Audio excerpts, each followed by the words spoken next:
Hello everyone, welcome back to this channel. तो guys, आज हम बात करेंगे मुद्रा की पूर्ति के माप कौन कौन से हैं। ये जो टॉपिक है बड़ा ही इंपॉर्टेंट रहने वाला है, क्योंकि एग्जाम के अंदर 100% इस टॉपिक में से क्वेश्चन पूछा जाएगा। चाहे छोटा क्वेश्चन हो चाहे बड़ा क्वेश्चन हो, इसमें से 100% क्वेश्चन पूछा जाएगा। तो देखो, सबसे पहले हम ये देखेंगे कि मुद्रा की पूर्ति का मीन्स क्या होता है।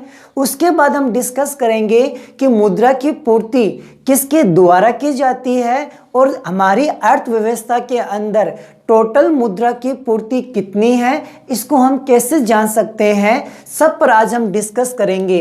तो सबसे पहले हम ये देखेंगे कि मुद्रा की पूर्ति का अर्थ क्या होता है। तो देखिए, एक निश्चित समय में लोगों में संचरण करने वाली कुल मुद्रा को मुद्रा की पूर्ति कहते हैं। यानी एक निश्चित समय के अंदर हमारी इकोनॉमी के अंदर जितने भी मुद्रा है जो लोगों के पास है या लोगों के द्वारा संचरण करती रहती है, उन सभी मुद्रा को हम मुद्रा की पूर्ति कहते हैं। तो मुद्रा की पूर्ति का मीन्स ये हो गया कि एक अर्थव्यवस्था में एक निश्चित समय में जितनी टोटल मुद्रा की मात्रा है उसे हम मुद्रा की पूर्ति कहते हैं। और भारतीय रिजर्व बैंक मुद्रा की पूर्ति के वैकल्पिक मापों को 4 रूप में प्रकाशित करता है। यानी जो हमारे देश का केंद्रीय बैंक है, यानी भारतीय रिजर्व बैंक है, मुद्रा की पूर्ति को मापने के 4 वैकल्पिक रूप प्रकाशित करते हैं, जिसे हम M1, M2, M3, M4 के रूप में परिभाषित करते हैं। तो अब हम सबसे पहले देखेंगे कि हमारा M1 का मीन्स क्या होता है।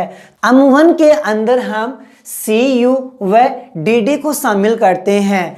तो CU का मतलब है लोगों के पास करेंसी, जैसे कि नोट व सिक्के, यानी लोगों के घर के अंदर जितने भी कैश पेमेंट पड़ा है, चाहे वो लॉकर में पड़ा हो, चाहे वो पर्स के अंदर हो, चाहे वो अलमारी के अंदर हो, चाहे वो बेड के गिद्दे के नीचे रखे हो, जितनी लोगों के पास वो नोट व सिक्के होते हैं उसे हम CU कहते हैं। साथ ही जो DD, इसका मीन्स हो जाता है कि व्यावसायिक बैंकों के पास रखी मुद्रा, यानी लोगों की जो मुद्रा है सेविंग अकाउंट के रूप में या करंट अकाउंट के रूप में जो बैंक में पड़ी है, वह धनराशि, वह लोगों के पास जो घर के अंदर पड़ी है वह धनराशि, उसको हम M1 में शामिल करते हैं।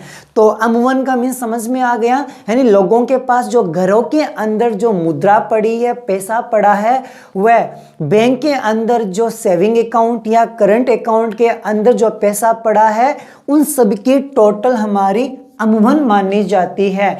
एग्जाम के अंदर एक डायरेक्ट क्वेश्चन पूछा जाता है कि M1 का विस्तार लिखिए, यह छोटे क्वेश्चन के रूप में पूछा जा सकता है। तो M1 का मीन्स हो गया CU प्लस DD का मीन्स हो जाता है डिमांड डिपॉजिट, यानी सेविंग अकाउंट या करंट अकाउंट के अंदर जो हम पैसे डालते हैं, हम कभी भी बैंक में जाकर उनको निकलवा सकते हैं, इसलिए इसको हम डिमांड डिपॉजिट कहते हैं। नेक्स्ट आता है M2 के अंदर आ जाता है M1 तो हम शामिल करेंगे, यानी लोगों के पास जो घर के अंदर पैसा पड़ा है वो वाला धनराशि, वह बैंक के अंदर जो सेविंग अकाउंट या करंट अकाउंट के रूप में जो पैसा पड़ा है वो शामिल करेंगे। साथ में डाकघर बचत बैंकों में बचत जमाए, यानी साथ में जो पोस्ट ऑफिस है उसके अंदर भी लोगों की जो डिमांड डिपॉजिट रखी गई है उनको भी हम शामिल करें। बैंक के अंदर डिमांड डिपॉजिट व जो पोस्ट ऑफिस है उसके अंदर डिमांड डिपॉजिट प्लस लोगों के पास जो घरों में पैसा रखा है, उन तीनों के टोटल हमारी M2 मानी जाएगी। यानी M1 तो आ जाएगा, साथ में जो पोस्ट ऑफिस है उसके अंदर भी लोगों की बचत अकाउंट के अंदर जो राशि पड़ी रहती है उसको भी शामिल करने पर M2 आ जाएगा। अब नेक्स्ट आता है M3। तो M3 को ध्यान रखना, बहुत सारे बच्चे गलती कर देते हैं, जब M3 लिखते हैं तो इसमें M2 लगा देते हैं। तो लेकिन M3 के अंदर M2 को शामिल नहीं करना है, बल्कि M1 को ही शामिल करना है। ओनली फॉर बैंक को लिया जाता है। तो M3 में आ जाता है M1 प्लस व्यावसायिक बैंकों की निवल आवधिक जमा आवधिक जमा यानी टाइम्स वाली, यानी कुछ लोग एफडी भी करवाते हैं, फिक्स डिपॉजिट करवाते हैं, उनकी राशि को, यानी बैंक के अंदर जो डिमांड डिपॉजिट है, जो फिक्स डिपॉजिट है, जो एफडी के रूप में जमा करवाया जाता है, उनको भी शामिल करना है। इसमें डाकघर की बचत को शामिल नहीं किया जाता है, ओनली फॉर जो डिमांड डिपॉजिट है प्लस जो फिक्स्ड डिपॉजिट है, इन दोनों को शामिल करने पर हमारे पास में क्या आ जाता है, M3 आ जाता है। नेक्स्ट चलते हैं M4। M4 में क्या आ जाएगा, M3 में क्या क्या आता है, डिमांड डिपॉजिट व fixed deposit, only for bank के अंदर, पोस्ट ऑफिस को शामिल नहीं करते हैं।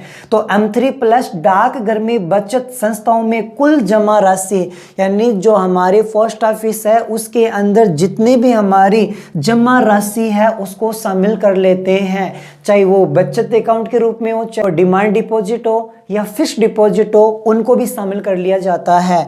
M3 के अंदर बैंक में जो डिमांड डिपॉजिट है, फिक्स्ड डिपॉजिट है, उसको शामिल करते हैं। डाकघर में बचत संस्थाओं में कुल जमाई, डाकघर में जितने भी डिमांड डिपॉजिट है, फिक्स्ड डिपॉजिट है, इन दोनों को शामिल करेंगे और M3 को शामिल करेंगे तो हमारे पास M4 आ जाएगा। तो वापस देखो, M1 में क्या शामिल करना है, M1 में जो घरों के अंदर पैसा पड़ा है, जो बैंक के अंदर सेविंग अकाउंट, करंट अकाउंट के रूप में जो पैसा पड़ा है उसको शामिल करेंगे।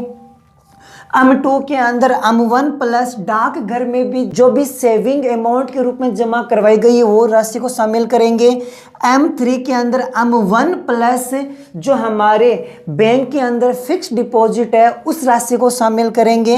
M4 के अंदर M3 प्लस डाकघर में जितने भी जमाए हैं उनको शामिल करने पर M4 आ जाता है। अब देखिए कौन कौन छोटे छोटे क्वेश्चन निकल के सामने आते हैं कि M1 व M2 को संकुचित मुद्रा कहा जाता है।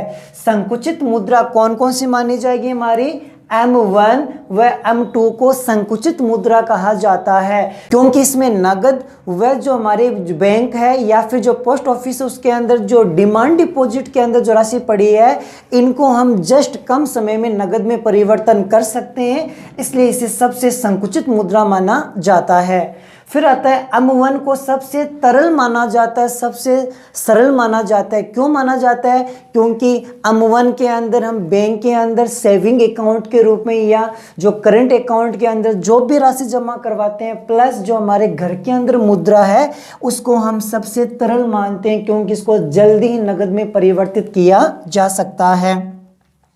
फिर आता है M3 व M4 को व्यापक मुद्रा कहा जाता है। जब इनको संकुचित मुद्रा कहते हैं तो इन दोनों को हम क्या बोलेंगे, व्यापक मुद्रा कहते हैं।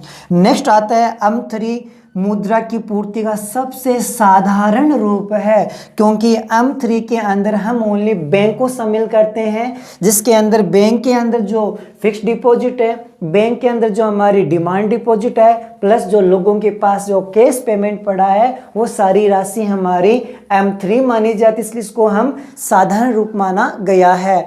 तो डायरेक्ट क्वेश्चन कैसे कैसे आ सकता है, M1 का विस्तार बताइए, M2 का विस्तार बताइए, M3 का विस्तार बताइए, M4 का विस्तार बताइए, सबसे संकुचित मुद्रा कौन सी है, सबसे तरल मुद्रा कौन सी है, व्यापक मुद्रा किसे माना जाता है और सबसे साधारण मुद्रा का रूप कौन कौन सा है। और यह भी पूछा जा सकता है मुद्रा पूर्ति का अर्थ क्या है और मुद्रा पूर्ति के माप को विस्तार से समझाइए। बड़ा ही इंपॉर्टेंट टॉपिक है और एग्जाम के हर साल एग्जाम के अंदर 100% क्वेश्चन पूछे जाने की संभावना है। तो आई होप आपको अच्छे से समझ में आ गया होगा। अगर वीडियो पसंद आई तो प्लीज़ वीडियो को लाइक करना है, अधिक से अधिक शेयर करना है। यदि आपने अभी तक चैनल को सब्सक्राइब नहीं किया है तो प्लीज़ जल्दी से चैनल को सब्सक्राइब कर लीजिए। तो गाइज मिलते अगली वीडियो के अंदर। Thank you so much.